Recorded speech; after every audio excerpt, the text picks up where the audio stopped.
Voilà, mesdames, messieurs,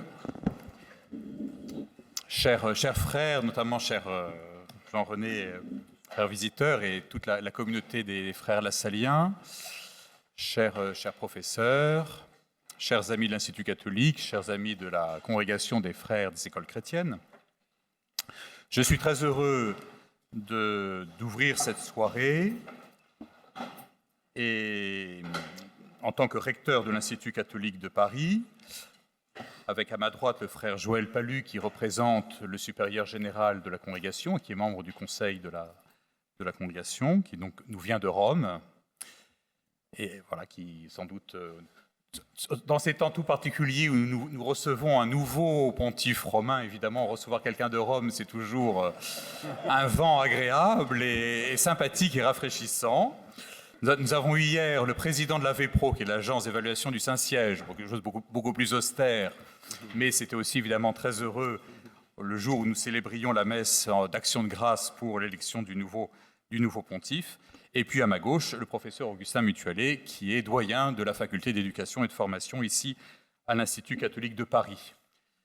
Je suis très heureux et assez ému aussi d'ouvrir cette soirée à l'occasion de l'inauguration d'une nouvelle institution et surtout d'un nouveau projet en ce centre universitaire Jean-Baptiste de La Salle. Évidemment, c'est toujours pour un recteur d'université un beau moment que d'inaugurer un nouveau projet qui a déjà été l'occasion d'un travail réel et important et qui surtout est un projet, je crois, tout à fait central pour notre université aujourd'hui. Et peut-être aussi, je crois de manière, je suis ému de le faire, parce que c'est un projet avec les Lassaliens. Et je pense que ça a un sens tout particulier pour nous à l'Institut catholique de Paris. Vous savez que cette université a été fondée il y a bientôt 150 ans. Nous allons fêter les 150 ans à la rentrée prochaine. C'est en 1875 que l'enseignement supérieur en France devient libre, par décision de la loi, du législateur, de la République naissante. Et les évêques décident à ce moment-là. Ils sont très réactifs, puisque la même année naissent 5 universités en France, 5 universités catholiques, dont celle de Paris. Et c'est ce lieu, le couvent des Carmes, qui est choisi par l'archevêque de l'époque, le cardinal Guibert, pour être le siège de l'université. Alors, il faut trouver un lieu, d'abord parce qu'il faut un petit peu de place, évidemment, pour une université, même si à ce moment-là, ça n'est pas extrêmement commode encore, puisqu'il s'agit essentiellement d'un vieux couvent du XVIIe siècle, donc ce n'est pas tout à fait idéal pour implanter une université, mais enfin, il y a un beau site, et surtout, évidemment, un site qui a déjà un sens. Il y a déjà une école de théologie qui a été fondée dans les années 40, l'école des Carmes, et d'autres institutions sur le site, mais surtout, c'est un lieu important qui est marqué par l'histoire, puisque dans ce paisible couvent de frères Carmes, fondé au XVIIe siècle, avec l'aide de la reine Marie de Médicis, un paisible couvent qui va couler des jours plutôt heureux, à l'ombre donc du palais du Luxembourg, jusqu'à la Révolution française. Les frères ne se distinguent que par la culture de la mélisse, qui va permettre de faire de l'eau de mélisse, qui est une lotion médicinale. Mais cette vie paisible du couvent va s'arrêter brutalement avec la Révolution française, puisque, vous le savez, la Révolution se méfie des vœux religieux, qui paraissent être contre nature, parce que est-ce un propos raisonnable pour un homme que de renoncer à se marier, que de renoncer à posséder et que de renoncer à sa liberté par le vœu d'obéissance? Eh bien, la Révolution supprime les vœux religieux et par là même ferme les couvents. Les frères Carmes sont donc dispersés et le vieux couvent de la rue de Vaugirard, ce vieux couvent paisible, va connaître un destin tragique puisqu'il est transformé en prison. Et ici sont enfermés, dans l'année 1792, plus d'une centaine d'ecclésiastiques, des ecclésiastiques qui refusent de prêter le serment à la constitution civile du clergé. Ils sont enfermés dans l'Église, dans des conditions très précaires, évidemment, on l'imagine bien. Ça n'était pas d'ailleurs censé durer nécessairement très longtemps, et effectivement, d'ailleurs, ça ne va pas durer extrêmement longtemps, puisque, même si certains sont enfermés là depuis quelques mois, la plupart n'y sont que depuis quelques semaines, et au début du mois de septembre 1792, vous le savez, il y a eu dans les prisons parisiennes des massacres, le 2 et le 3 septembre, ici seulement le 2 suffira. Il y aura des massacres donc, dans les prisons parisiennes. On est dans le contexte de la chute de la monarchie, le 10 août, Louis XVI est déposé, et la France est en guerre contre l'Autriche. Cela se passe mal, et évidemment, quand un pays est en guerre et qu'il est menacé sur ses frontières, la population prend peur. On a peur de l'ennemi de l'intérieur, et notamment, on se demande, la population parisienne se demande si les gens qui sont dans les prisons ne seraient pas de dangereux contre-révolutionnaires qui, si les Autrichiens s'approchent, risqueraient de planter un couteau dans le dos et de se retourner contre la population. Et donc, des massacres sont organisés au début du mois de septembre, et ici, notamment, dans cette prison des Carmes. Donc, tous les évêques, les prêtres et les frères qui étaient retenus prisonniers dans l'Église vont être massacrés le 2 septembre 1792. La particularité de ce lieu, c'est que le lieu est resté. Il y a eu des massacres dans toutes les prisons parisiennes, à la Force, à l'Abbaye, ici. Tous les autres lieux ont disparu depuis. Le seul lieu qui est subsisté dans ces murs, c'est ici. C'est une particularité. Ici, d'ailleurs, je le disais, les martyrs, ceux qui sont morts, étaient des ecclésiastiques, mais ça n'était pas du tout le cas partout. Les gens qui sont morts les 2 et 3 septembre 1792 sont des gens extrêmement divers, aussi des laïcs, des gens, des jeunes, des vieux, des hommes, des femmes, enfin bon, tout le monde, des gens qui n'avaient d'ailleurs absolument rien à voir avec des questions politiques. Encore, les gens qui sont morts ici avaient-ils une idée de pourquoi ils sont morts, même si elle paraît tout à fait cruelle et injuste? La plupart n'en avaient même pas grande idée. Donc évidemment, un épisode tout à fait sanglant de la Révolution française. Or, parmi les martyrs des Carmes, il y avait notamment un frère des écoles chrétiennes, le frère Salomon Leclerc, qui a été béatifié avec ses compagnons en 1926 et canonisé ensuite en 2016 suite à un miracle qui a eu lieu de la guérison d'une jeune fille. Les liens entre l'Institut catholique de Paris, qui est donc né en 1875, et la congrégation des frères des écoles chrétiennes, et par là même est ancien. Parce que si cette université a été fondée ici, dans ce couvent des Carmes, ce n'est pas seulement parce qu'il fallait trouver un lieu, évidemment, une raison pratique, mais c'est parce que ce lieu avait déjà un sens. Et il y avait le sacrifice de ces hommes qui sont morts en raison de leur foi, de ces martyrs des Carmes de 1792.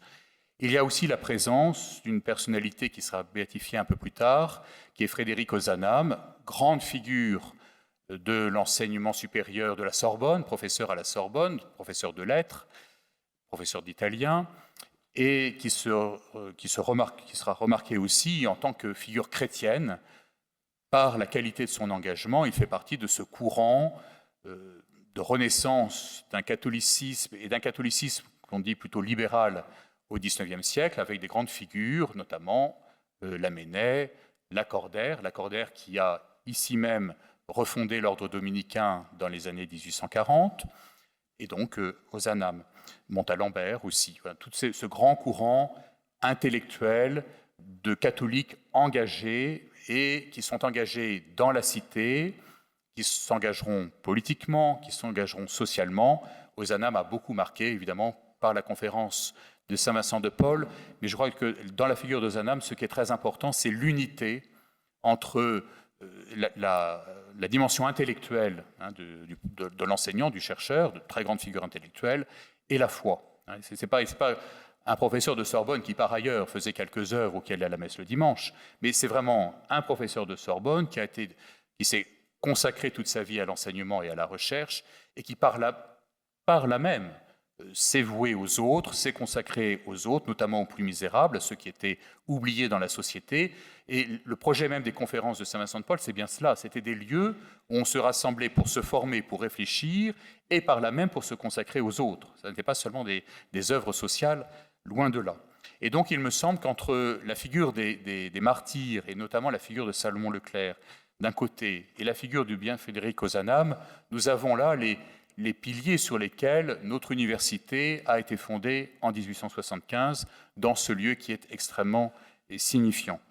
Et aujourd'hui, fondé ce centre universitaire Jean-Baptiste de La Salle, il est parti de cette intuition que la figure de Jean-Baptiste de La Salle, cette figure que vous connaissez bien les uns et les autres, par l'héritage qu'il nous a transmis, par le charisme, comme on dit dans la vie religieuse, ce charisme très riche d'enseignement, par la pédagogie aussi qu'il a mise en œuvre, a des choses encore évidemment à proposer, à dire aujourd'hui, notamment pour l'enseignement, et faire vivre la figure de Jean-Baptiste Ozanam dans le milieu universitaire, c'est-à-dire à l'Institut catholique de Paris en l'occurrence, c'est une manière de faire vivre ce charisme et cette tradition pédagogique qui reste actuelle. Et c'est évidemment la conviction qui est la nôtre, je crois qu'elle est évidemment fortement portée par les frères, bien sûr, mais c'est aussi la nôtre, ici à l'Institut catholique de Paris, la figure de Jean-Baptiste de La Salle, ce qu'il a fait à l'époque, mais ce que les frères ont continué de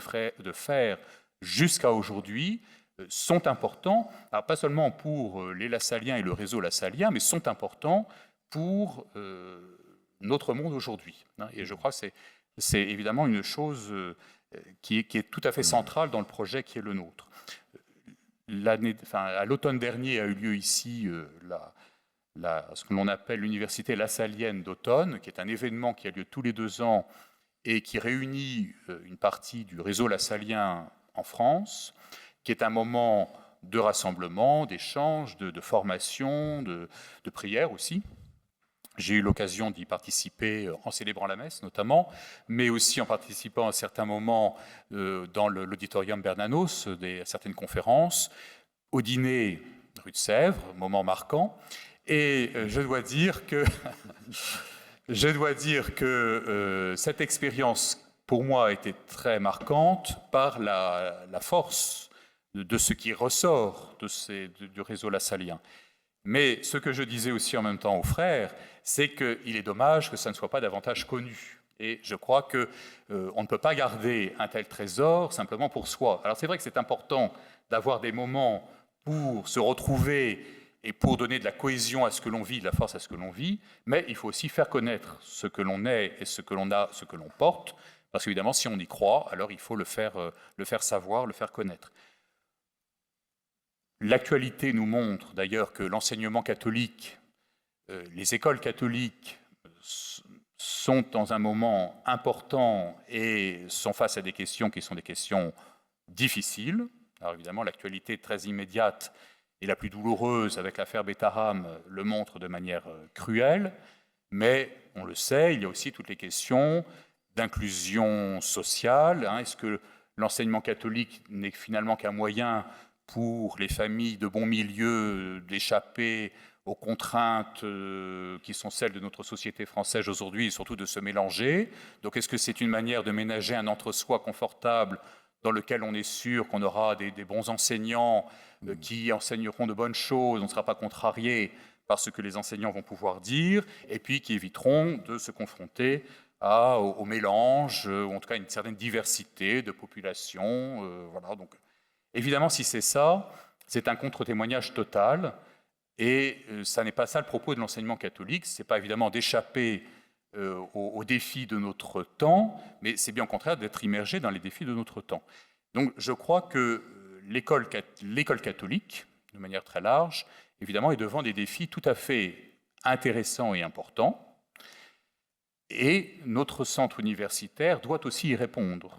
Et je pense que le charisme lassalien est aussi un bon moyen d'y répondre. Toutes les questions que j'ai évoquées, que ce soit les questions qui tournent autour de la violence, la question de la mixité sociale, ce sont des questions auxquelles, me semble-t-il, je le dis modestement, mais les Lassaliens le diront mieux que moi, Jean-Baptiste de La Salle était à même de répondre, et en tout cas a eu à cœur d'apporter des éléments de réponse par le témoignage de sa vie. Voilà. Et je crois une chose très importante, je l'évoquais en parlant des martyrs des Carmes ou de la figure de Frédéric Ozanam, ce qui est important, c'est d'avoir des personnes aussi qui non seulement parlent, mais dont la parole et dont la réflexion correspondent à l'engagement de vie. Et je crois que c'est pour ça aussi que la présence d'une congrégation comme la congrégation des frères des écoles chrétiennes est extrêmement importante comme signe, parce que les frères, non seulement enseignent, mais ne font pas qu'enseigner, ils consacrent toute leur existence, toute leur vie aux écoles. Alors vous me direz d'une certaine manière, les laïcs aussi, en tout cas on peut leur souhaiter. leur souhaiter aussi quand même de se ménager une vie privée ou une vie familiale, mais on le sent bien, il ne peut y avoir de vrai enseignement ou de vraie éducation que si on y est d'une certaine manière complètement investi, complètement donné, que si on y croit à fond. Et de ce point de vue-là, les congrégations, les frères ou les sœurs en sont un signe très concret. Alors on peut le vivre aussi différemment, ça n'est pas du tout exclusif de cet état de vie, mais c'est un signe qu'on ne peut être vraiment enseignant et éducateur que si on l'est à fond. Ce n'est pas un métier tout à fait anodin, ce n'est pas un métier comme un autre, pourrais-je dire, et en tout cas, ce n'est certainement pas un métier alimentaire. Il vaut mieux faire autre chose, il y a certainement des choses plus lucratives. Donc, voilà en tout cas, je crois, le propos qui est le nôtre. Je crois très profondément que la recherche, et notamment la recherche universitaire, est un moyen de faire vivre ce charisme très riche, cette tradition très riche, et notre monde, nos écoles catholiques notamment, mais pas seulement, en ont besoin. Voilà. Et comme recteur de l'Institut catholique, je me réjouis beaucoup de ce projet qui, je crois, sera très enrichissant pour les écoles catholiques, pour ce projet. Et l'Institut catholique a été fondé, entre autres, pour former des enseignants, mais je crois que ce sera aussi très enrichissant pour l'université, très enrichissant pour la faculté d'éducation, avec voilà, le doyen est à ma gauche, et pour ses enseignants. Ce sera très stimulant, hein, c'est ce dont le monde universitaire a besoin. Et le monde universitaire a toujours besoin de nouveautés, hein, il faut aller toujours de l'avant, mais on ne peut aller de l'avant que quand on s'appuie sur des traditions solides, voilà, et sur une histoire qui est solide. Et ça, je crois que c'est à l'Institut catholique, nous y sommes très, très sensibles, évidemment. Comme institution catholique, évidemment, on s'inscrit toujours dans une tradition qui est très forte. Voilà, en tout cas, merci à tous de votre présence ce soir, et donc je souhaite plein de bonnes choses au projet qui est le nôtre.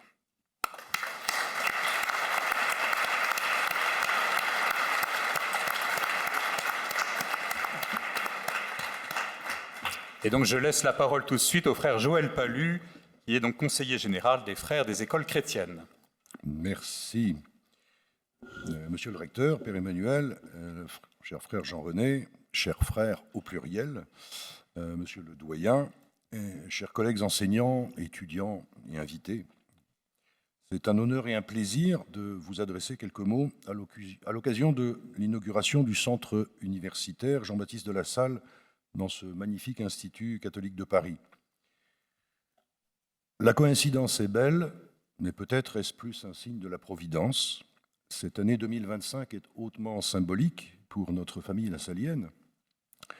3e centenaire des lettres patentes et de la bulle d'approbation de notre institut, 125e année de la canonisation de Jean-Baptiste de la Salle, 75e anniversaire de sa proclamation comme saint patron des éducateurs. C'est donc dans un bon millésime que nous inaugurons ce centre universitaire placé sous son patronage. Vous l'avez évoqué, ce lieu n'est pas étranger à notre histoire. Jean-Baptiste de la Salle a sûrement arpenté les rues de ce quartier quand il était à Saint-Sulpice. Et ici même, notre frère Saint Salomon fut exécuté avec les martyrs des Carmes.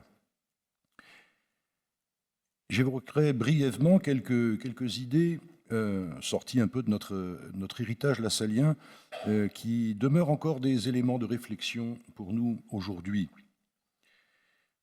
Jean-Baptiste de la Salle était pragmatique, un mystique mais en action, dirait Bernard Ours.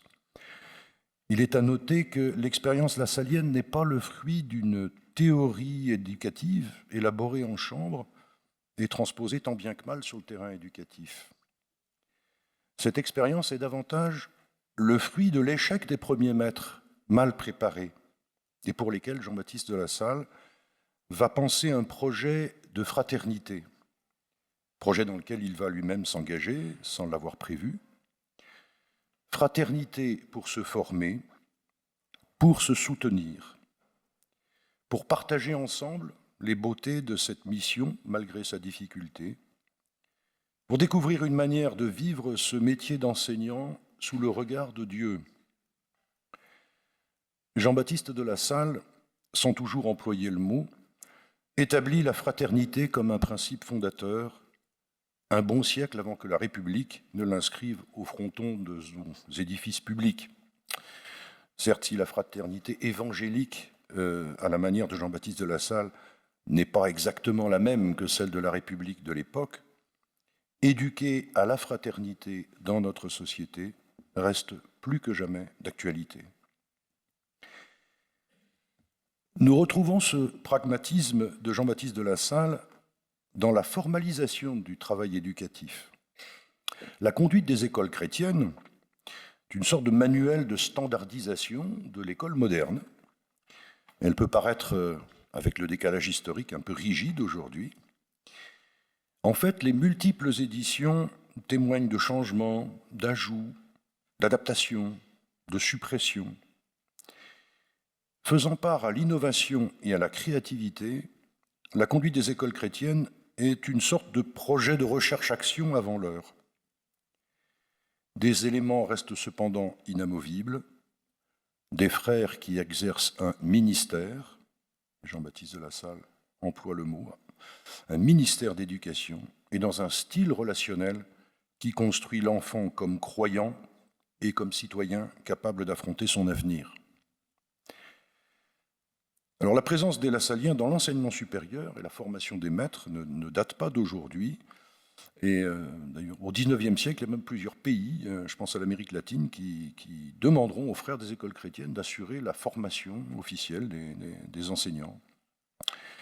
Et l'enseignement supérieur est aujourd'hui le secteur qui s'accroît le plus dans le monde lassalien.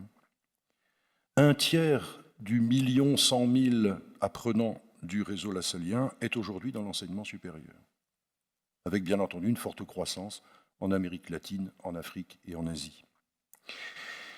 À ce propos, nous espérons que l'Institut universitaire Jean-Baptiste de Lassalle saura tisser des partenariats féconds par l'intermédiaire de l'Association internationale des universités lassaliennes.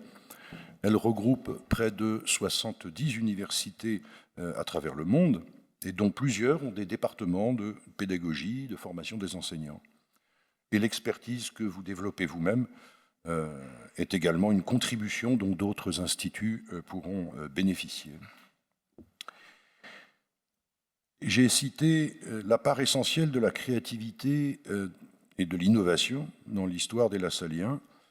Je crois que l'université, tel que vous l'avez dit, a sur ce point un rôle éminent pour rendre le système éducatif acteur des changements nécessaires dont le monde a besoin aujourd'hui, et pour que les futurs éducateurs éveillent les consciences des jeunes aux défis qui se présentent à nous. Le pacte éducatif global, lancé par le pape François, dresse un catalogue de ces enjeux. Le moins qu'on puisse dire est que la tâche est immense. Mais je crois que les formations que vous dispensez ici sont déjà au cœur de ces problématiques. Le frère Armin Luistro, notre supérieur général, que vous aviez eu la gentillesse de recevoir ici même il y a 2 ans, nous adresse à tous ses salutations fraternelles et ses souhaits d'une fructueuse collaboration pour former ces éducateurs pleins de foi et de zèle, comme dirait Jean-Baptiste de Lassalle, dont les générations actuelles et futures ont tant besoin. Longue vie à notre centre universitaire Jean-Baptiste de Lassalle. Je vous remercie.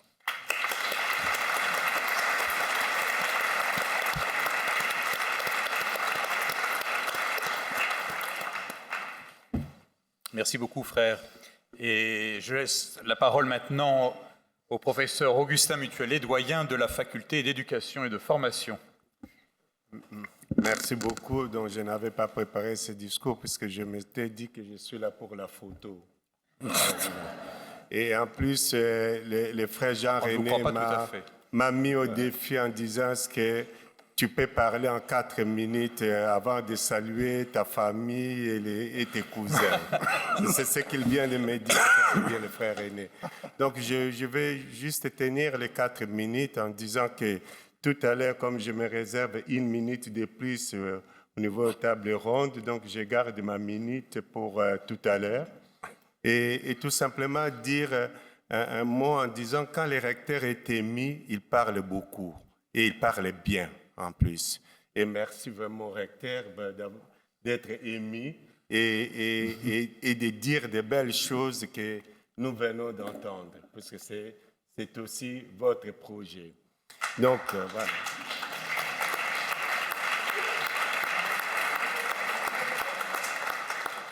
Les applaudissements font partie de mes 4 minutes.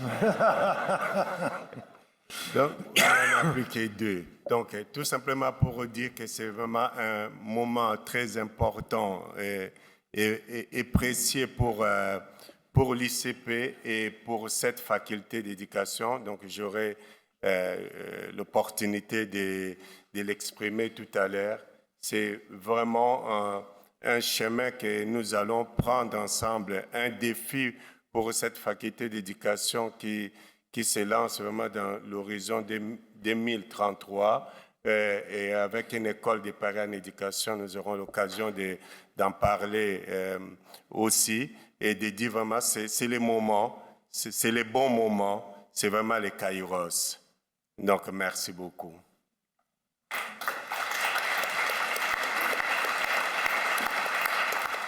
Alors, je crois que nous procédons à la signature des statuts.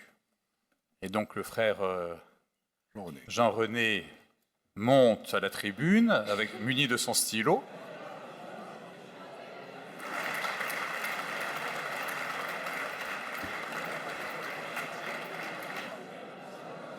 Nous allons laisser la place à la table ronde, mais avant la table ronde, je voulais annoncer que le directeur du centre universitaire, celui à qui serait confié ce nouveau centre, sera le frère André-Pierre Gauthier, que vous connaissez pour beaucoup d'entre vous, qui n'a pas pu être là ce soir, mais...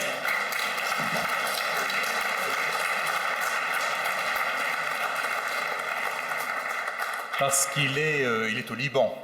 Alors évidemment, ça n'est pas juste à côté. Moi, il est venu quand même déjà, je l'ai rencontré bien sûr.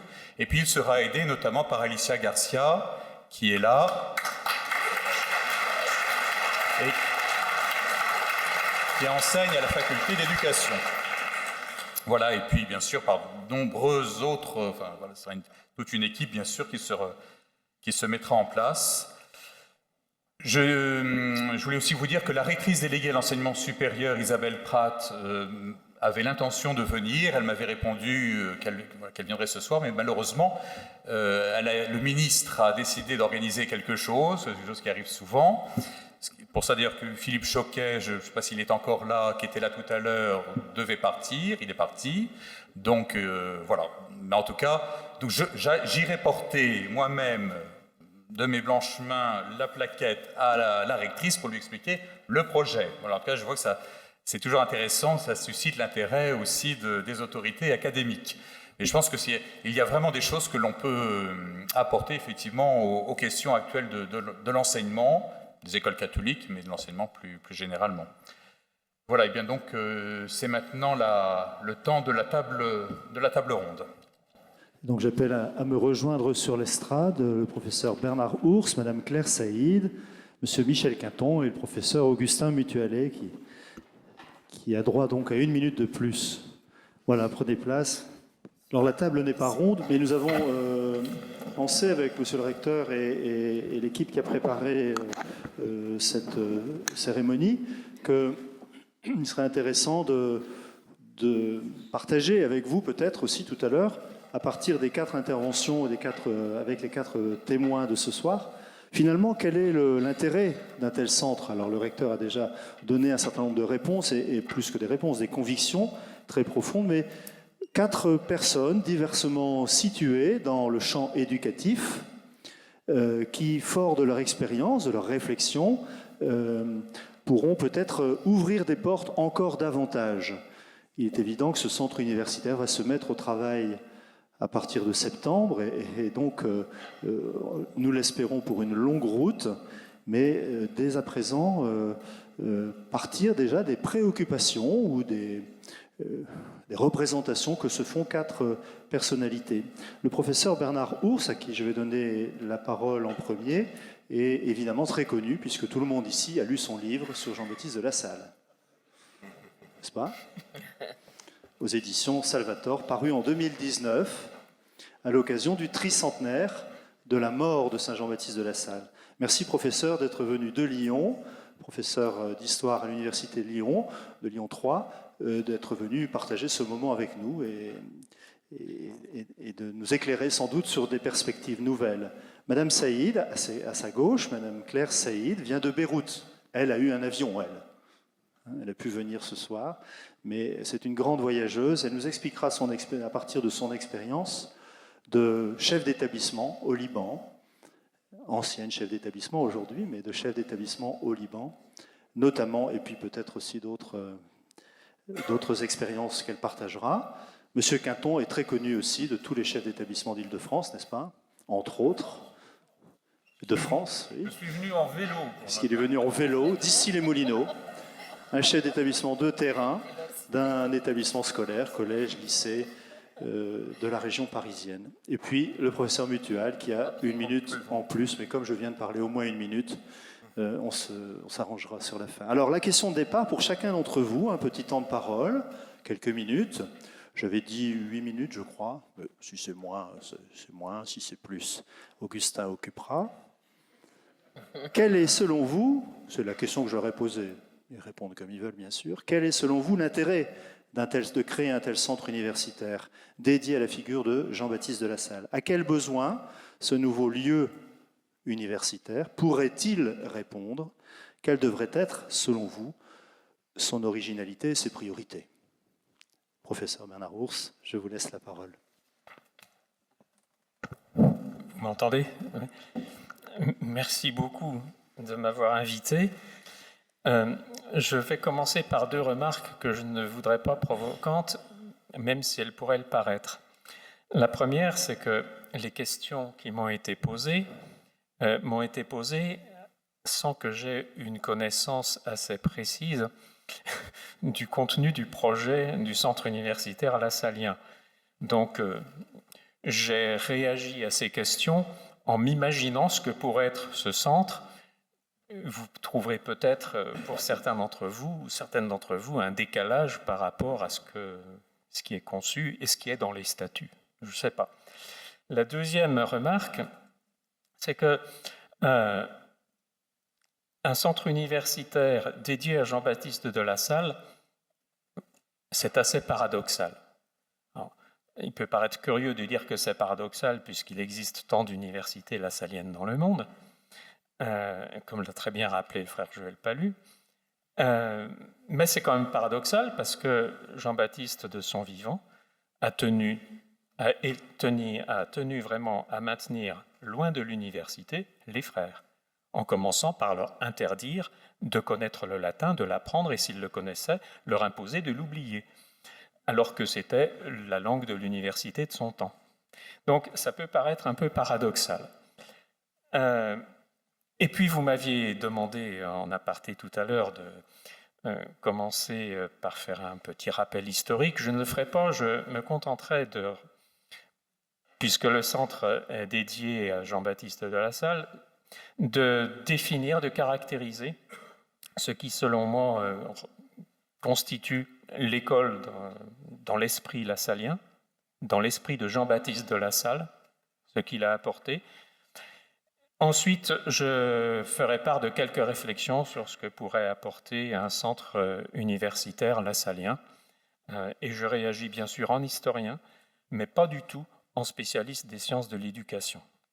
Et ça, je tiens à le souligner. Alors, pour Jean-Baptiste de Lassalle, si on cherche à voir qu'est-ce qui fonde l'école pour lui, je vois 8 caractéristiques principales que je décline sans ordre d'importance croissant ni décroissant. Vous y mettrez vous-même l'importance que vous souhaitez. Et puis je souhaite aussi dire que quand j'ai étudié Jean-Baptiste de Lassalle, je l'ai étudié en historien du religieux et non pas en spécialiste d'histoire de l'éducation, que je ne suis pas. Donc, toutes ces précautions prises, je présente ce qui, pour moi, caractérise l'école dans l'esprit de Jean-Baptiste de Lassalle. D'abord, l'école, l'éducation pour l'école, c'est un ministère. Le frère Joël Palu l'a rappelé, l'école nécessite un homme tout entier, et c'est pour ça que Jean-Baptiste ne voulait pas que les frères reçoivent le sacerdoce. Et il y tenait beaucoup. Donc, un homme tout entier, et c'est un véritable ministère. Alors évidemment, ça pose quelques problèmes, parce que ce ministère n'a jamais été reconnu comme tel, au moins de son temps. Ensuite, l'école doit apporter les fondamentaux. Elle doit apporter les fondamentaux, ce qu'on appelle nous les fondamentaux, mais guère plus.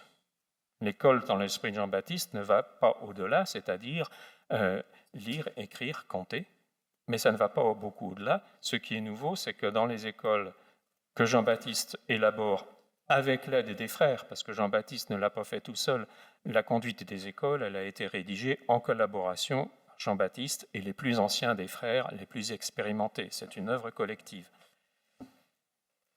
Ce qu'il apporte, c'est que l'apprentissage simultané de ces trois fondamentaux, et non pas les uns après les autres comme cela se faisait, et puis aussi beaucoup le suivi individuel et les groupes de niveau. Il ne les appelle pas ainsi, mais en fait, c'est ce qu'il met en place. La conduite des écoles met en place ces groupes de niveau avec un suivi individuel qui pose d'ailleurs problème à l'historien parce qu'il devait y avoir des cahiers de suivi individuel, on n'en a jamais retrouvé un seul.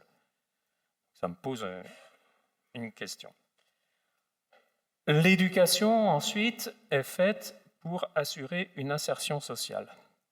Une insertion sociale qui repose sur deux choses, le savoir et d'autre part la civilité, savoir se comporter avec les autres en société. Et pour lui, c'est un élément fondamental autant que le savoir. Et professeur d'université, je ne m'occupe pas de petits-enfants, mais je m'occupe d'étudiants, et je pense que l'enseignement de la civilité aurait pu leur être fort utile. L'école, et c'est un peu paradoxal, mais ce n'est paradoxal qu'en apparence, l'école doit être un sanctuaire. L'école doit être un sanctuaire, elle est coupée du monde. Quand on entre à l'école, on entre dans un univers clos, coupé du monde, avec ses règles et ses rituels propres.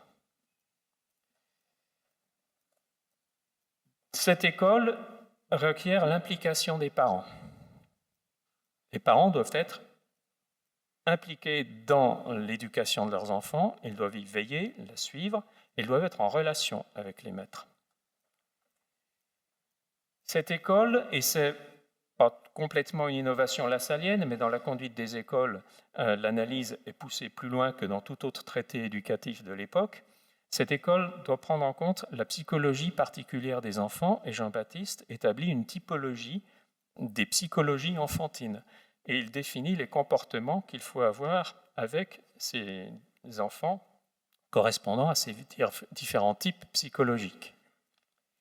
Et puis enfin, c'est une école dans laquelle la violence est absolument bannie, à commencer par la violence des maîtres, qui est étroitement réglementée. Elle existe, le châtiment corporel existe, mais il est étroitement réglementé et il est exceptionnel et il n'est jamais administré par le maître lui-même.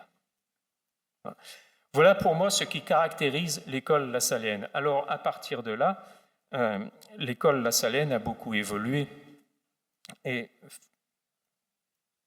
créer un centre universitaire dédié à Jean-Baptiste de Lassalle, à mon avis, cela doit prendre en compte, un tel institut doit prendre en compte toute l'évolution des conceptions pédagogiques au sein même de l'Institut lassallien, dans la dimension internationale et à travers toute l'histoire. Parce qu'il y a la conduite des écoles, mais ensuite, il y a toute la réflexion que les frères, aux différents niveaux auxquels ils enseignaient, ont mené, ils ont produit des textes. Et c'est aussi tout cela, je crois, qu'il faut prendre en compte. Parce que l'Institut lassallien a été conçu comme un institut très adaptable, puisque du vivant même de Jean-Baptiste, à Rouen, il a créé 2 établissements qui n'étaient pas du tout dans le projet à l'origine. Donc l'adaptation est possible.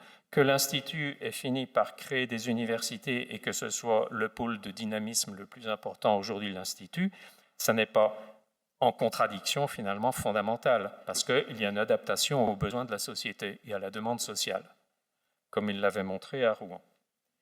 Alors, ce que pourrait être ce centre de recherche universitaire, enfin, ce centre universitaire, excusez-moi, c'est un lapsus révélateur, pas tout à fait un lapsus. Un centre universitaire, pour moi, c'est à la fois de la formation et c'est à la fois de la recherche. Et de la formation, Bien sûr, c'est principalement au niveau master que ça devient intéressant, même si au niveau doctoral, il y a toujours une formation, mais au niveau master, c'est là qu'elle est la plus importante. Et c'est une formation qui, bien sûr, doit reposer, à mon sens, devrait reposer sur, évidemment, les sciences de l'éducation, mais aussi sur la dimension historique. Voilà. Et dans une dimension, à la fois un enseignement théorique, mais aussi un enseignement de la pratique éducative, dans la dimension historique et dans sa dimension internationale. Et évidemment, étant professeur d'université, même si je consacre une bonne partie de mes heures à l'enseignement, je suis très sensible à la dimension de recherche. Et je crois que là, le centre a un rôle vraiment à jouer. Pourquoi? D'abord parce qu'en matière d'histoire de l'éducation, et je suis un historien moderniste, c'est-à-dire que je m'occupe du XVIe au XVIIIe, pas de la période contemporaine du XIXe jusqu'à nos jours. En matière d'histoire de l'éducation, ce sont les modernistes, les spécialistes de l'époque moderne qui ont lancé, en quelque sorte, qui ont ouvert ce champ de recherche, mais désormais, ce sont les spécialistes d'histoire contemporaine qui l'occupent principalement. Et donc, si le centre universitaire lassalien pouvait être un lieu où se redynamise un peu la recherche en histoire de l'éducation, de l'enseignement pour la période moderne, et pas seulement pour l'Institut lassalien, mais de manière plus générale, ce serait, je pense, tout à fait bienvenu. Alors, la recherche consisterait, à mon sens, à travailler sur l'évolution des pratiques éducatives, d'abord au sein de l'Institut lassalien, parce que finalement, mis à part le travail de Georges Rigaud, la grande histoire de Georges Rigaud, les études sur l'école lassalienne après Jean-Baptiste et après donc l'institutionnalisation de l'Institut, comme le frère Pallu l'a appelé, donc après 1725, c'est quelque chose que l'on connaît assez mal. La grande période de développement pour ce qui est de la France, c'est le XVIIIe siècle. À l'époque de Jean-Baptiste, il y a un développement, mais qui n'est pas spectaculaire. C'est après qu'il devient spectaculaire. Et puis, c'est le 19e et le 20e siècle, avec le formidable développement de l'enseignement technique sous tous ses aspects pour la France. Et puis, à l'international, le développement de l'éducation secondaire et universitaire. Donc, tout cela, c'est à étudier en historien.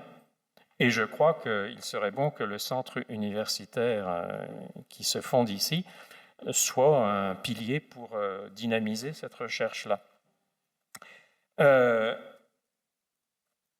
Comment dynamiser cette recherche?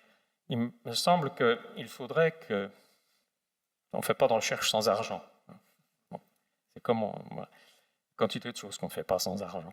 Mais on ne fait pas de recherche sans argent, et il serait bon qu'il soit prévu par l'Institut que chaque année, quelques contrats de thèse soient mis au concours, mis à un concours de manière très internationale, pour que le centre fédère un petit peu la recherche historique lassalienne. Il serait bon que des contrats de thèse puissent être proposés sur des sujets qui resteront évidemment à définir, mais à des candidats venus des autres continents, et pas seulement des candidats français. Un centre universitaire, pour dynamiser la recherche, peut aussi porter des projets de recherche financés sur plusieurs années, comme cela se fait dans la recherche à l'échelon européen et dans chaque pays de l'Europe, par des projets de recherche qui associent des chercheurs en place un peu partout et qui est l'occasion de rencontres scientifiques et de publications. Je pense que ce serait très important. Et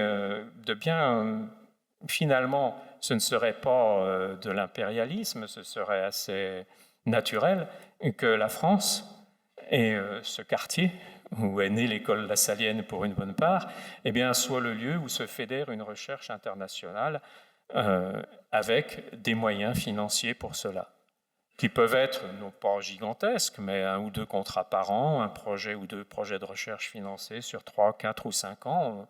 Voilà, ça pourrait déjà apporter beaucoup parce que en matière d'histoire de sciences de l'éducation, je pense qu'on travaille beaucoup, mais en matière d'histoire de l'éducation, il y a des chantiers énormes qui restent à parcourir. Voilà mes quelques réflexions.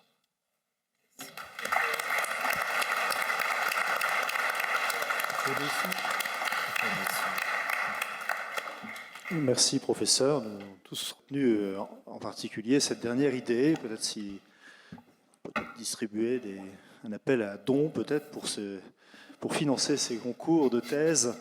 Pourquoi pas?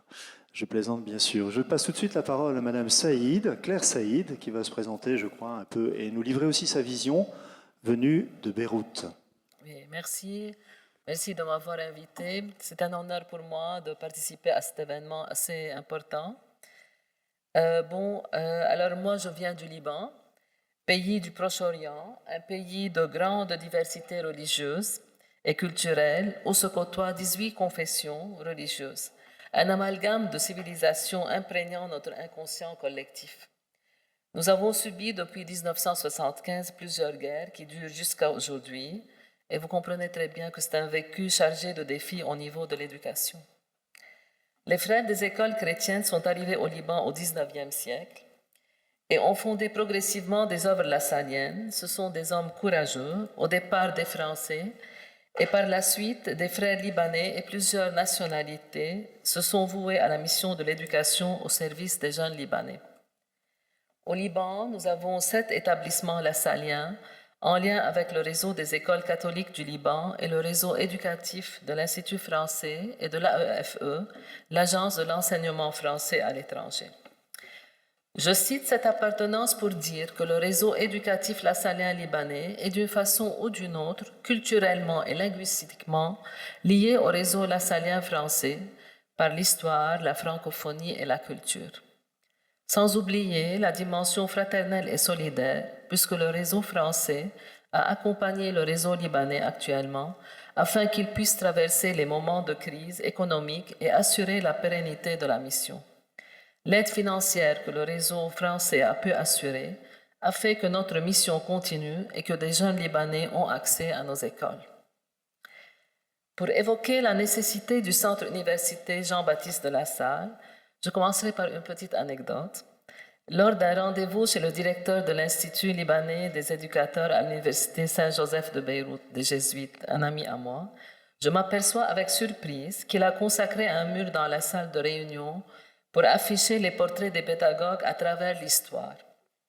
Et Jean-Baptiste de La Salle était absent. Alors, vous imaginez pour des Lassaliens, on a revendiqué l'affichage de notre fondateur. Et voilà maintenant que, si vous visitez les locaux, il est là, il est présent. Pourquoi je raconte cela? Pour relater quelques points qui m'ont fait réfléchir autour de la question qui m'a été adressée. Quel serait l'impact ou l'apport du centre universitaire de Jean-Baptiste de La Salle pour les Lassaliens du Liban? Puisque vous avez évoqué la dimension internationale. Premièrement, c'est un centre universitaire qui rendra visible dans le monde de l'éducation la tradition lassalienne qui évolue au fil des siècles et dans les sociétés diverses. Une visibilité qui rendra service à l'éducation en soi, vu l'originalité de La Salle et de ses successeurs, frères ou laïcs, qui ont répondu aux besoins de chaque période pour être au service des jeunes de chaque époque et dans la diversité des contextes géographiques, sociologiques et pédagogiques. Une appartenance à promouvoir non seulement au niveau affectif, mais aussi une appartenance promue par l'académique. Je suis une orientale, donc au Liban, étant des orientaux, nous sommes plus inscrits dans la tradition orale. Les écrits et les études analytiques de la tradition lassalienne sur le contexte proche-oriental manquent. Quelle lecture faisons-nous de ce mouvement d'inculturation du charisme lassalien dans ce monde complexe du Proche-Orient? Comment lire les élans missionnaires des frères au XIXe siècle? Et bien d'autres questions pourront succéder. Deuxièmement, un centre universitaire qui valorisera ce qui vit dans le monde lassalien francophone. Vu la pluralité des recherches qui se font au niveau de l'Institut, en anglais et en espagnol, on attend du centre de puiser dans les écrits du fondateur et de penser la valeur ajoutée de l'éducation lassalienne, de faire le lien entre les pratiques de nos collaborateurs des innovations mises en place dans nos classes et le sens lassalien qu'elles portent. Je précise, les équipes éducatives sont dans cette culture de travailler pour que, comme le titre l'indique, l'école aille bien, c'est notre slogan, selon notre expérience lassalienne. La majorité des éducateurs font que leur travail soit bien fait, mais en fait, que signifie que l'école aille bien? Au regard de Jean-Baptiste de La Salle au XVIIe siècle et actuellement au XXIe siècle, est-ce que ce sont les bons résultats? L'école aille bien. Est-ce un climat scolaire serein ou une école où l'on prie et médite l'Évangile? Affiner l'analyse et l'étude autour de plusieurs thématiques à la lumière des écrits du fondateur et de sa pensée aiderait à une compréhension approfondie des slogans que nous utilisons dans notre jargon lassalien. Le service des pauvres, le droit des enfants et bien d'autres questions que les recherches du Centre seront invitées à creuser dans le but de garder la tradition lassalienne vivante, au service de l'éducation des jeunes du monde d'aujourd'hui et du monde de demain. Par rapport au service des pauvres, que nous dit la doctrine sociale à nous les Lassaliens? Où sont les racines de cette doctrine dans les écrits du fondateur?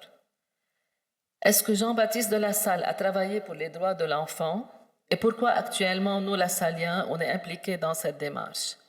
Quel sens anime la mission du Lassalien en éduquant aux droits de l'homme et aux droits de l'enfant? Penser ces axes par des francophones, en questionnant les écrits originaux de l'Institut, aiderait à être fidèle aux intuitions du fondateur. On a des choses à dire de par les actions éducatives menées dans nos établissements. Je peux dire qu'on peut prophétiser dans le monde de l'éducation, mais avant, il serait bon de lire d'une façon académique, de mettre du sens fondé autour de notre tradition vivante. Troisièmement, un centre universitaire qui réfléchira à la formation des formateurs.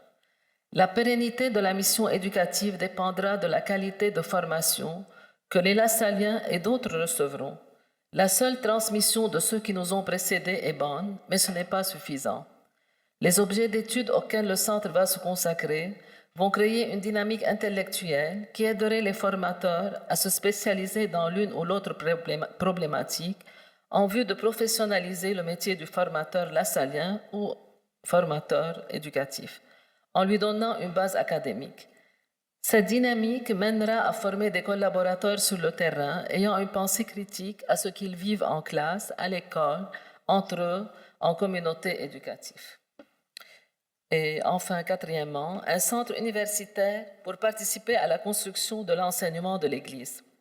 Le paragraphe 146 du document final du synode sur la synodalité en octobre 2024 présente l'école en tant que lieu de synodalité. Je cite, « Inspirée par les pratiques de la synodalité, elle avec S, l'école et l'université peuvent devenir un laboratoire de relations amicales et participatives dans un contexte où le témoignage de vie, les compétences et l'organisation de l'éducation sont principales laïques et impliquent prioritairement les familles. » Comment comprendre notre slogan aussi, ensemble et par association, un leitmotiv lassalien dans la mouvance synodale de l'Église? Ne serait-ce pas un rôle important pour le centre universitaire de marcher avec le peuple de Dieu en vue d'aider les écoles d'inspiration catholique à adopter le style synodal? Qu'avons-nous à dire à l'Église mère et enseignante? Ne serait-il pas important d'analyser et de creuser dans nos racines lassaliennes cette dimension d'inspiration trinitaire vers laquelle nous sommes appelés à vivre le salut au cœur de l'acte éducatif? Enfin, je souhaiterais que le centre ne soit pas un espace d'académiciens, mais un centre ouvert aux expériences vécues dans le monde lassalien francophone ou autres, d'autres courants et écoles pédagogiques d'origine laïque ou congrégationniste, attentifs aux besoins des œuvres et des personnes, et précisément dans le monde francophone, de lancer des recherches-actions qui assurent le va-et-vient entre l'université et le terrain, un enrichissement mutuel qui amènerait à mettre des innovations dans les écoles, en plus de l'apport académique qu'il offrira au monde de l'éducation et consolidera les formateurs dans leur mission. Merci.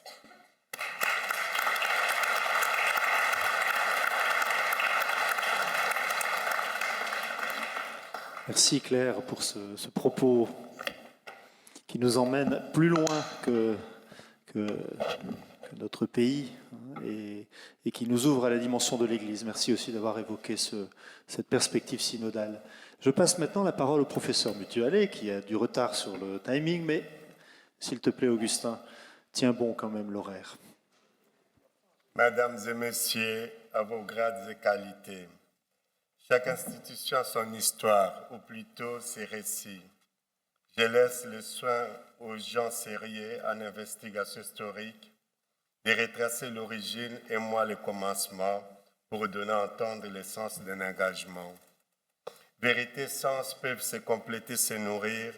La vérité relève de ce qui se dévoile avec ses lois générales et nécessaires, et l'essence dans ce qui se découvre, sujet à l'interprétation. Je vais ici parler non pas de l'origine de ces projets, mais de son commencement, comme dirait Hannah Arendt. Voici la mienne. Il était une fois. Après quelques tentatives à ce qui me concerne qui se sont révélées plus ou moins fructueuses pour initier à l'ISP devenir FACEF une passée lassalienne, j'ai commencé à trouver le temps long pour un kairos. Je faisais mes cours à Paris 8, notamment sur les grandes figures de la pédagogie en parlant de Jean-Baptiste de La Salle, aux côtés d'autres figures comme Rousseau, Communisme, Pestalogie, Montessori, Freinet et tant d'autres, mais rien n'approchait vraiment dans notre faculté. Même l'arrivée de l'ISFEC, la salle Mounier, l'ICP, n'a pas su créer les synergies que j'espérais. La situation s'est présentée d'une manière inattendue. Dans la crise de la réunification des deux ISFEC, l'atmosphère devenait irrespirable car les frères peuvent parfois se révéler comme des moines bouddhistes en conflit. Quand ça chauffe, ça chauffe. Le fouet du Christ dans les temples n'est pas loin. Je sais combien notre recteur tient la présence des congrégations religieuses au sein de l'ICP. Timidement, lors d'un conseil stratégique de l'ISFEC, j'ai glissé l'idée d'un institut lassalien. Les frères Jean ont tendu l'oreille. Cette idée, présentée un peu comme une porte de sortie à la crise, a fait son chemin chez Jean-Marie et Pascal. Nous avons convenu d'un rendez-vous dîner avec les Lassaliens. Les recteurs ne pouvant être là, je n'étais pas vraiment rassuré. C'est une des rares fois, je pense, où je suis arrivé le premier à une réunion. Michel Canton est arrivé le premier, suivi de l'équipe lassalienne. Les saluts fraternels de Michel n'étaient pas celui que je connaissais et je n'ai pas osé féliciter sa jolie cravate. Il y a des moments où il faut se taire et attendre. Les frères ont commencé par exprimer leur exaspération, déception, amertume d'une manière fraternelle mais vigoureuse et m'ont ensuite laissé m'exprimer sur ce que je pensais de la situation. J'ai plutôt insisté sur les projets d'un institut universitaire lassalien. Ils m'ont écouté, posé des questions et là j'ai entendu le frère Nicolas dire que c'était un projet qu'il avait rêvé et qui pouvait enfin se réaliser. Chacun a alors commencé, un peu de manière interrogative, à esquisser cette aventure. Voici ce que j'ai noté dans mon journal ce 13 juin 2024 en attendant les Iber que le secrétaire général n'a jamais remboursé. Il est 22 heures passées. Je viens d'envoyer un texto au recteur ainsi qu'à Fabienne et Elodie. Tout s'est bien passé alors qu'il y avait une tension palpable au début de nos échanges. Les Lassaliens ont accepté mes propositions, ouf. Enfin, un institut universitaire des études et des pratiques lassaliennes en inspiration directe de son fondateur comme grande figure de l'éducation et de la pédagogie peut voir les jours à suivre, soulagement, joie, fatigue. Fin de citation. Il y a de quoi. Car au moment où j'ai entendu Michel, qui était ma boussole intérieure ce jour-là, dire qu'il ne voulait pas venir à cette réunion, mais qu'il commande maintenant une nouvelle bouteille de vin pour fêter ces moments, vous comprenez mon soulagement, ma joie et une part de ma fatigue. Je remercie vivement Michel d'avoir accepté encore une fois de porter ce projet comme il avait fait pour celui de l'ISFEC La Salle Mounier, enfin en vue de son arrivée à l'ICP. Nous avons pratiquement toutes et tous assisté à comment, avec Fabrice de Roissard et Alicia Garcia, que je félicite, comme ils ont mené en l'espace de quelques semaines ces projets de manière dynamique, avec enthousiasme et intelligence, en associant le plus de monde possible. Cette fois-ci, cher Michel, tu pourras, je l'espère, ouvrir quelques bouteilles joyeusement et non pour te consoler d'une nouvelle tentative infructueuse au risque d'être considéré comme les chats noirs. Alors, pour les soldats lassaliens combattants d'amour, Michel Canton, les frères des écoles chrétiennes, les Lassaliens, les peuples dédiés en éducation, je propose en quelques lignes pourquoi ce centre, qui sera transversalité avec les autres facultés comme la faculté de théologie, la doyenne est ici présente, et pourquoi est-ce que ce centre est rattaché à la FACEF et en quoi il va la féconder. Parce que je laisse à Michel le soin de parler des objectifs de ce centre. Moi, je me concentre sur pourquoi est-ce que nous sommes ensemble. Alors, nous pouvons déjà dire que ce n'est pas rien, comme l'a dit le recteur, que le frère Salomon, le seul saint français des frères des écoles chrétiennes, à part leur fondateur, repose dans l'église de cette institution ICP, même s'il n'avait pas choisi l'endroit, vraiment. Mais concernant l'héritage de l'ICP de Lassalien, il y a dans cette assemblée Laurence Rollinet qui est là, et il y a Nathalie Tretchakov qui ont porté intensement avec d'autres la pensée éducative et pédagogique lassalienne au sein de l'ISFEC, la salle Mounier. Mais remontons encore plus loin, à d'autres commencements.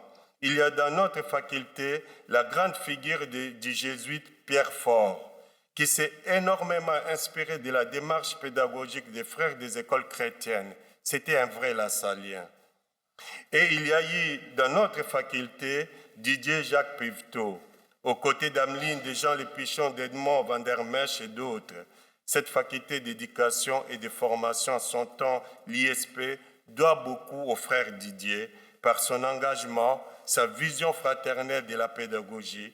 En son temps, l'ISP proposait aux praticiens et aux chercheurs de tous horizons des espaces, des croisements des savoirs et des pratiques avec sa célèbre université pédagogique d'été, créée en 1969, qui réunira jusqu'à pratiquement 1000 personnes par session. La faculté d'éducation et de formation porte en elle la conviction, nourrie par un esprit critique, que ce charisme porté par les frères des écoles chrétiennes, d'une école de la fraternité et la fraternité à l'école, est un socle solide pour l'éducation d'aujourd'hui et de demain. Après une phase d'identification de notre projet de faculté communauté éducative inclusive, penser construire des institutions inclusives pour accompagner chaque personne à son excellence intégrale, nous sommes entrés dans la phase de l'institutionnalisation avec, par exemple, la reconnaissance de notre fleuron, les doctorats développement intégral de la personne, communauté éducative, bien commun, avec une forte représentation, je vois là, des doctorats lassaliens soutenus par la congrégation.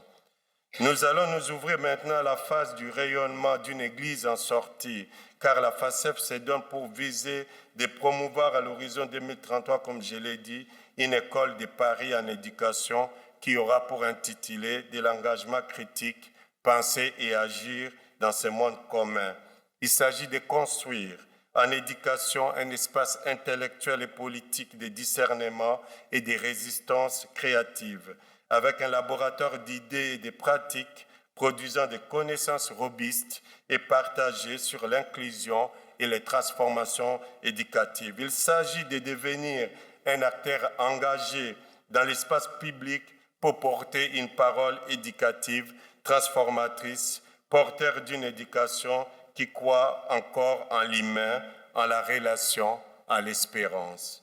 Le centre universitaire Jean-Baptiste de la Salle aura un rôle précieux en se connectant avec tous les dispositifs qui sont en train de se développer au sein de la faculté d'éducation et de formation, de réaliser ces chantiers de l'espérance, de nous amener à développer des activités d'ingénierie pédagogique spécifiques.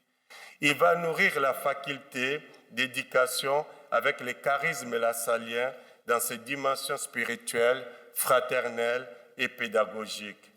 L'ancrage du centre dans la faculté lui laissera la possibilité d'une réelle autonomie, lui permettant d'impliquer les partenaires aussi bien internes à l'ICP qu'externes.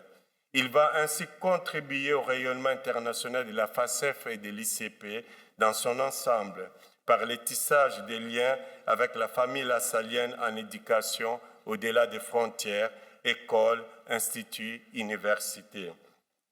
Insistons aussi sur le fait qu'un vrai travail de collaboration et de mutualisation avec les centres lassaliens de formation sera fécond pour ces centres et la FACEF. Peut-être, donc j'ai une minute, donc je prends le ton solennel, peut-être en fin de compte, cette faculté se nommera un jour faculté lassalienne d'éducation et de formation. Peut-être, peut-être pas.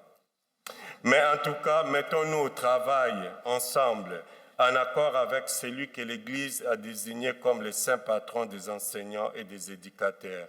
La première partie de cette intervention proposait un récit sous la forme de denuntiare. La seconde partie vient de vous proposer une incarnation dans une promesse. Je vous remercie.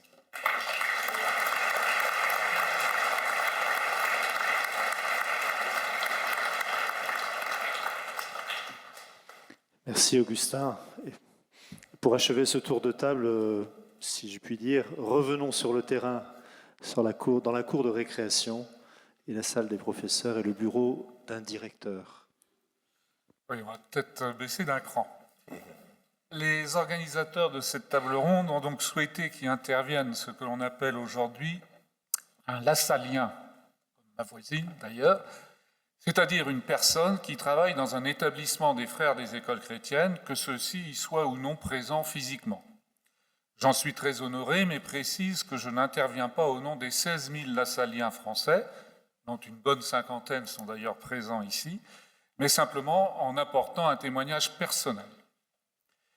Le principe d'université résonne positivement à mon esprit, puisque comme 90% des personnes œuvrant dans nos établissements, j'ai reçu une formation universitaire solide qui m'a apporté beaucoup de bonheur et dont je suis bien conscient qu'elle façonne encore ma façon de penser et d'agir, fût-ce en lassalien. Cet apport initial a bien sûr été complété via la formation continue, notamment de l'Institut de La Salle et ses universités d'automne, que vous avez citées, Monseigneur, et s'est accru de l'irremplaçable expérience de la vie qui forge l'intelligence du cœur, qu'appellent sans sommation ni modération nos bambins ou nos collègues. Il reste que je ressens régulièrement le besoin de renouveler les concepts acquis sur les bancs de l'université et d'y intégrer les formidables révolutions de la science, des techniques, des modes de pensée, de vivre qui ont eu lieu depuis. Je le fais de manière très empirique et fragmentée au travers de quelques bonnes lectures de bons universitaires. Merci, professeur. Grâce à des échanges au sein des fraternités éducatives La Salle, des conseils de direction de l'établissement ou même autour d'une bonne bière entre amis. Même si la méthode n'est pas du tout universitaire, je vais maintenant vous soumettre 4 exemples qui ne valent pas, bien sûr, démonstration. Premier exemple, il y a 3 ans, j'ai avalé le livre de Pierre Manant sur Blaise Pascal et la proposition chrétienne. Il s'y trouvait des éléments pour résoudre le problème suivant. Tous les ans, lors de 15 réunions de rentrée, en 3 minutes et sans heurter personne, je dois expliquer à des professeurs, des personnels, des élèves et des familles qu'ils sont rentrés à la salle Saint-Nicolas afin qu'ils puissent tous y faire leur salut, suivant l'expression de Jean-Baptiste de La Salle. Or, ils se sont rarement inscrits pour cela. Et même si on le leur a déjà dit, beaucoup l'ont vite oublié, tout à leur joie d'avoir trouvé l'emploi ou la formation de leur choix. Bien sûr, ces personnes sont pour certaines chrétiennes, mais aussi musulmanes, juives, bouddhistes, athées ou en recherche. Comment leur faire comprendre ce qu'est le salut et le sens de la mission? Merci, Monsieur Pierre Manant, pour votre éclairage partiel, mais bien utile. Deuxième exemple, je termine la lecture d'un ouvrage de l'historien Timothy Taquet sur les États généraux de 1789.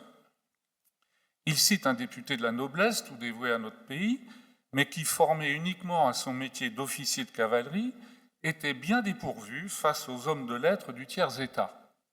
Je le cite.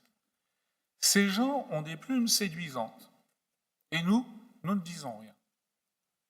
Résultat, quelques semaines plus tard, contre toute attente, un monde millénaire s'effondrait comme un château de cartes. Leurs plumes sont séduisantes, mais nous ne disons rien. Le propos interpelle, comme on dirait aujourd'hui. Dans nos établissements lassaliens, osons-nous, savons-nous dire ce que nous pensons, ce que nous croyons, ce qui nous anime? Et ce que nous pensons et croyons est-il bien fidèle à la tradition lassalienne? Et la manière de faire passer notre message, soit notre pédagogie et notre façon d'entrer en communion avec l'autre, sont-elles au niveau souhaité par les frères? Sont-elles à ce niveau de fraternité qui permet de partager sans blesser et d'éduquer sans atteindre à la liberté de l'autre, de l'enfant ou du collègue, sans atteindre à sa liberté de conscience ou à la laïcité? Je poursuis avec une réflexion de cours de récré ou de salle des professeurs. J'ai vécu toute ma jeunesse dans une France industrielle où chacun avait un emploi et où chaque génération ne laissait aucune dette à la suivante. Que répondre à ceux qui nous questionnent sur l'intérêt du protectionnisme pour retrouver ces équilibres? Et l'investissement multiséculaire des frères au plus près du monde du travail, sur les 5 continents, a-t-il quelque chose à dire sur la politique et l'économie du monde aujourd'hui? Et comment l'engagement préférentiel de Jean-Baptiste de Lassalle au service des enfants, des artisans et des pauvres résonne-t-il dans l'établissement que je dirige en 2025? Le dernier exemple doit rester confidentiel. Il met en scène un jeune de terminale qui frappe violemment un élève de sa classe et qui suit pourtant une thérapie pour éviter cela. Peut-on le réintégrer malgré des peurs légitimes?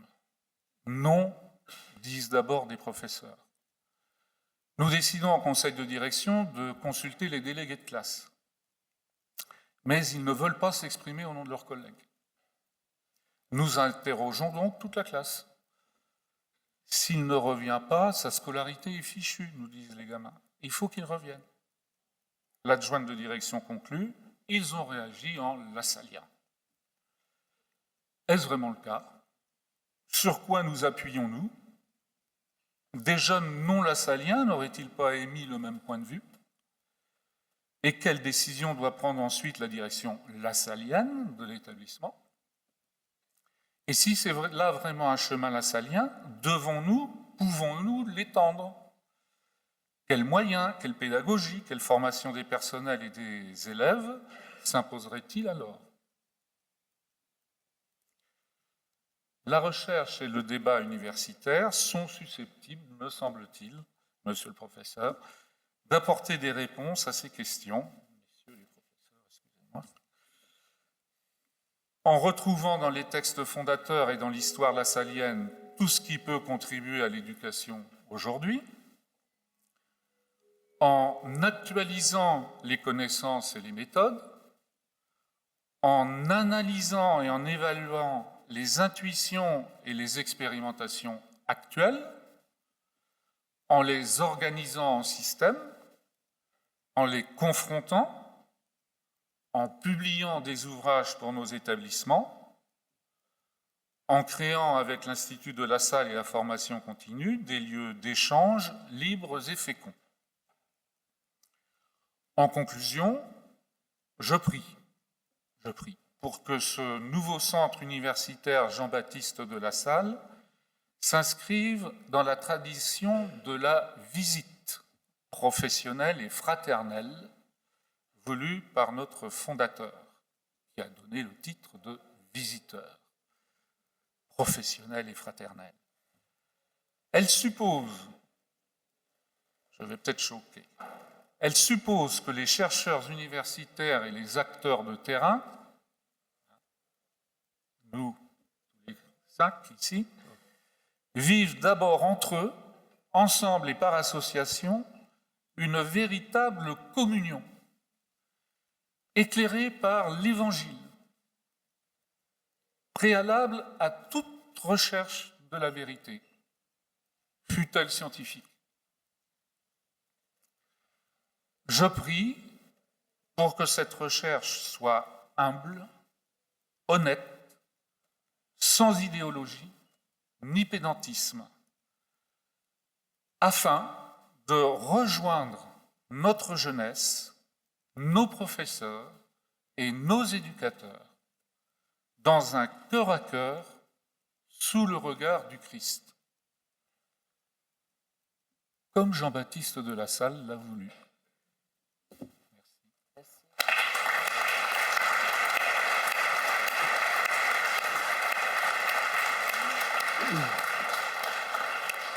Merci, merci Michel, merci à vous quatre pour vos éclairages, vos presque, j'oserais dire, professions de foi, en tout cas, vos déclarations qui, je pense, nous ont touchés. Peut-être y a-t-il quelques questions, on peut se laisser peut-être ce temps, quelques réactions ou quelques points que vous voudriez souligner. Nous n'avons pas le temps d'engager un grand débat sur tous ces sujets ouverts, mais quand même quelques réactions à chaud, mesdames et messieurs, aux propos entendus par nos quatre interlocuteurs. N'hésitez pas, levez la main, ou levez-vous si vous le voulez. Voilà, merci pour vos interventions, vos remarques. Je voudrais souligner, surtout à partir de l'exposé du professeur Ours, l'importance qu'on doit attacher au cheminement de nos frères au XIXe siècle. En fait, ils ont construit leur identité autour de la conduite des écoles qui, à peu près tous les 10 ans, ils remettaient en cause.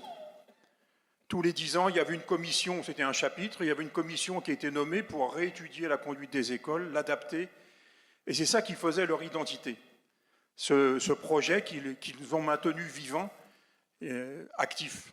Je pense que c'est important aussi que cette perspective d'histoire de l'éducation se penche sur ce cheminement qui a construit une identité et qui arrive jusqu'à nous. Monsieur Ours, si vous voulez répondre ou réagir. Je ne peux que souscrire à ce que vient de dire le frère Jean-Louis, c'est évident. Je ne suis pas spécialiste et je ne connais pas tous ces débats qui ont eu lieu au sein de l'Institut, mais si effectivement on a conservé une trace de tous ces débats, il faut faire un travail dessus, c'est clair. Parce que je crois que l'identité lacélienne, il est évident de revenir aux sources et donc aux fondateurs, mais cette identité lacélienne, elle a continué à se construire après lui. Et c'est celle que nous avons aujourd'hui. Donc il faut prendre en compte toute cette longue durée de l'Institut. Merci beaucoup. Il y a des pistes nombreuses qui s'ouvrent. Bruno, Monsieur Lanier. Je ne connais pas tout le monde, mais ces deux-là, je les connais. Oui, me semble que la dimension communautaire dans l'œuvre de Jean-Baptiste de La Salle et des frères est fondamentale. C'était véritablement des communautés qui étaient sur place. Et aujourd'hui, dans le contexte où il y a beaucoup moins de frères enseignants, en tout cas en France, il me semble qu'il y a quelque chose à travailler pour comment aujourd'hui, au sein d'un établissement scolaire lassalien, faire véritablement communauté, porter ensemble un même projet. Et les enjeux, je pense, sont fondamentaux. Et pour les jeunes et aussi pour les enseignants. Je crois que c'est vraiment l'un des atouts de l'enseignement lassalien, et sans doute pour une bonne part de l'enseignement catholique, le simple fait que nous affirmions ce souhait d'une communauté. Par exemple, au travers des communautés éducatives La Salle, répond, les fraternités répondent à une attente. Certainement que c'est à développer, mais c'est une intuition de ces dernières années qui est vraiment en phase avec le monde d'aujourd'hui. Et dans un établissement comme le mien, je le ressens très fortement au niveau des adultes, mais au niveau des jeunes aussi. Il y a cette volonté de vivre ensemble. Peut-être, Claire, est-ce que tu pourrais réagir à cette question et à la réponse de Michel? Tu as évoqué le mot de synodalité. Peut-être qu'il y a des éléments aussi que tu peux peut-être... En fait, moi, j'ai participé au synode. Et quand il y a eu ces débats, c'était les évêques qui parlaient de la synodalité. Et il y a les religieux qui étaient dans les congrégations qui ont soulevé la question que c'est l'école aussi, c'est un lieu de synodalité. Et en fait, en regardant je dirais, la tradition lassalienne dans l'ensemble et par association, ce slogan, je ne vais pas dire slogan, c'est cette devise qu'on utilise. C'est un grand défi, c'est un très grand défi parce que moi aussi quand j'étais chef d'établissement, c'est un grand défi de faire communauté, mais c'est aussi une église, on peut dire aussi si on part de la foi, nous sommes dans une église et voilà le fondateur il dit c'est le salut. Donc, pour nous qui sommes conscients, je dirais, de cette dimension, on travaille, on tend, on prie pour que nous créions des communautés et que ça soit un lieu de salut, mais un lieu synodal, un lieu où on marche ensemble. Je pourrais dire toutes les activités pédagogiques, les délégués de classe, voilà, c'est marcher ensemble, c'est la prise de décision, comment on fait pour prendre la décision, le processus. Voilà, il y a plein d'éléments qui peuvent nous faire vivre vraiment en Église et avancer. Merci Claire. Frère Jacques. Oui, il y a une chose auquel je suis très sensible et que Claire Saïd a mentionné, c'est la francophonie. Pourquoi suis-je sensible à ça? C'est que je pense qu'aujourd'hui, dans l'évolution de l'Institut des Frères des Écoles chrétiennes, la francophonie est en train de disparaître. Tu as mentionné le fait qu'on a beaucoup de travaux en anglais, en espagnol, mais il y a toute une génération de chercheurs qui étaient francophones.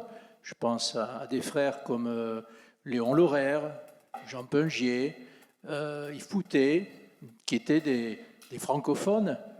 Et aujourd'hui, eh bien, ce que je souhaiterais, c'est que le centre universitaire Jean-Baptiste de la Salle soit un foyer de recherche au service, j'allais dire, de la francophonie lassalienne. Parce que je crois que là, il y a un enjeu. Jean-Baptiste de la Salle était français. Hein. Ce n'est pas par chauvinisme que je dis ça. Mais je dis que si on veut étudier de façon scientifique des écrits du fondateur, peu ou prou, il faut avoir une très bonne connaissance de la langue française. Et il y a eu par exemple un homme comme Miguel Campos, qui n'était pas francophone, mais qui était hispanophone, mais qui avait une très bonne connaissance de la langue française.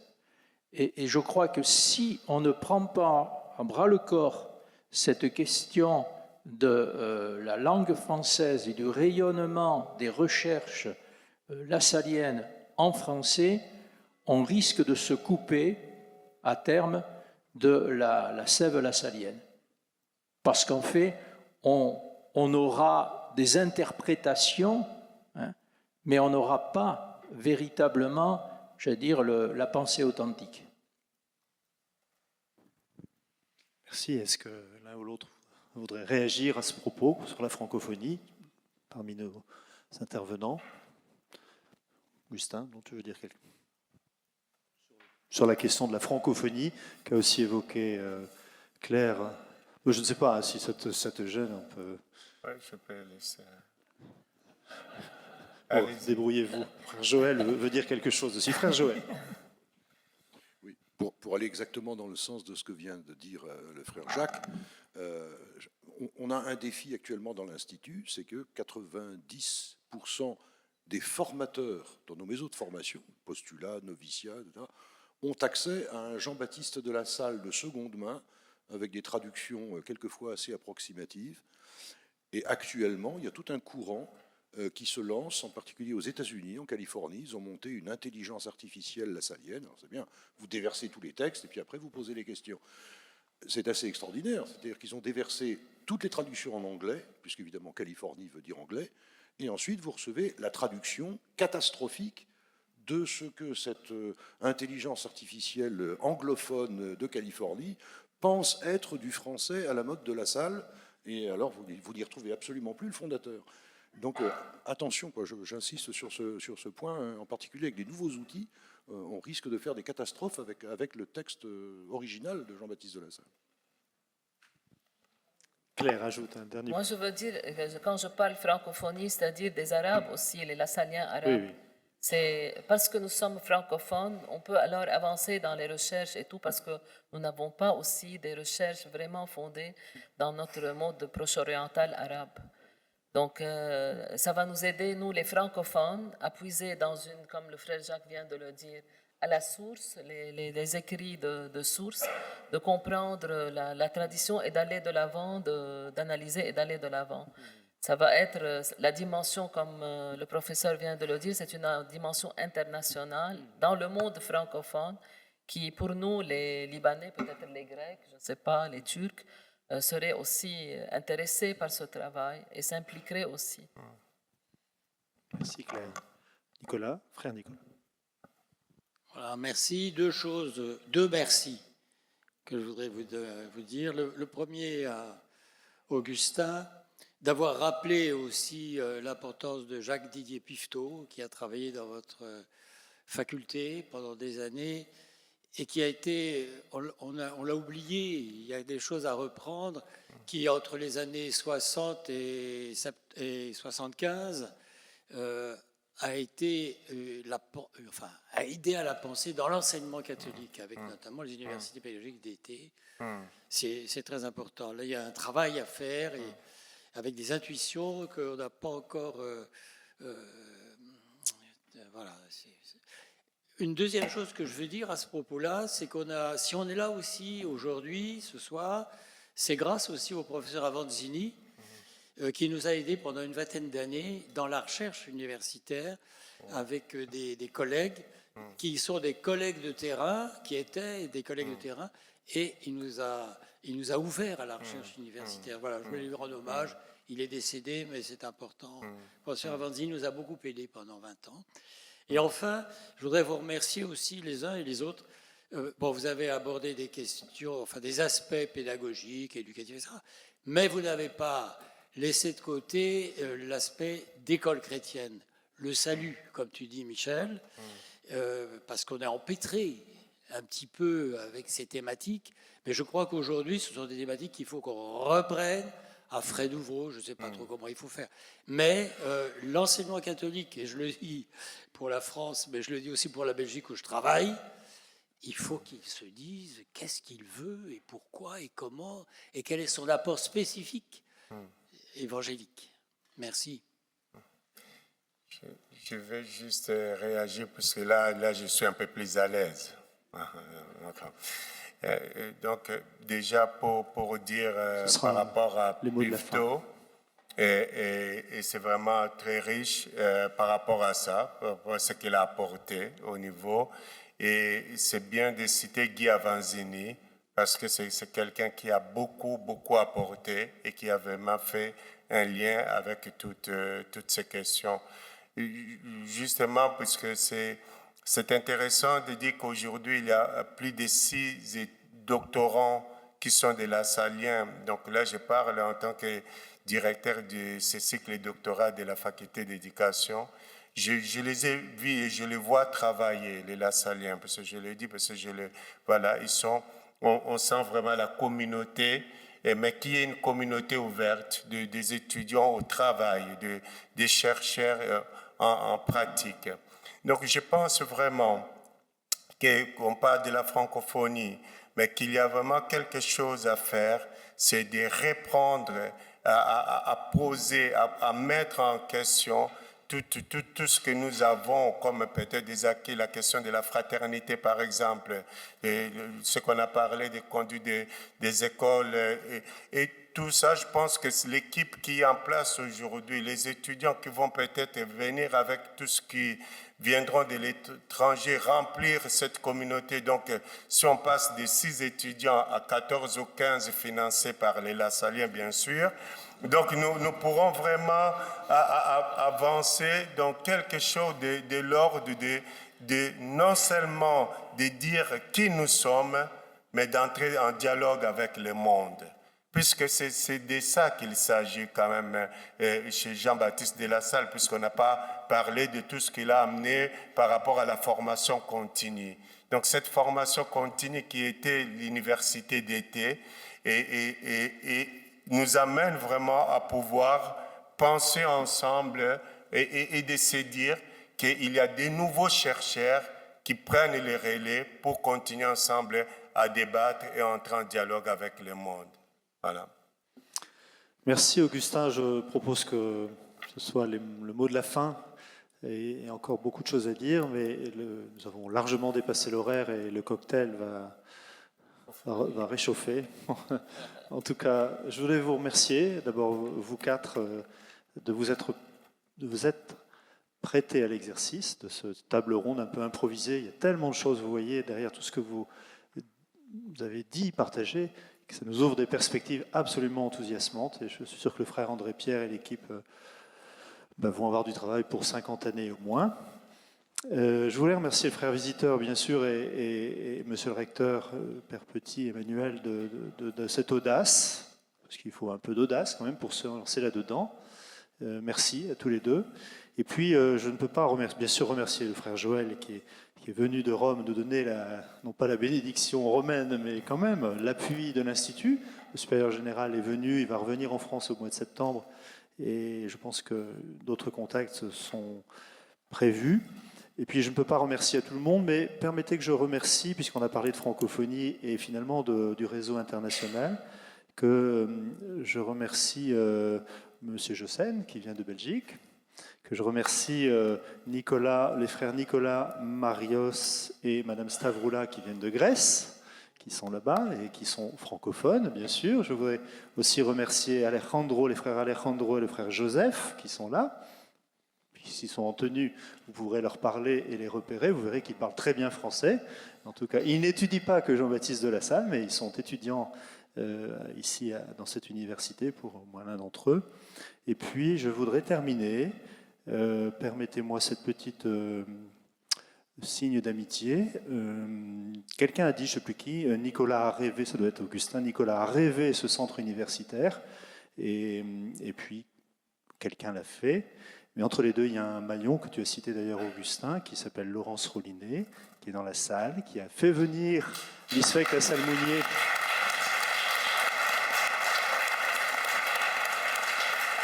Qui a accompagné le transfert de l'ISFEC La Salle Mounier à l'Institut catholique de Paris. Et merci Laurence d'avoir été ce maillon indispensable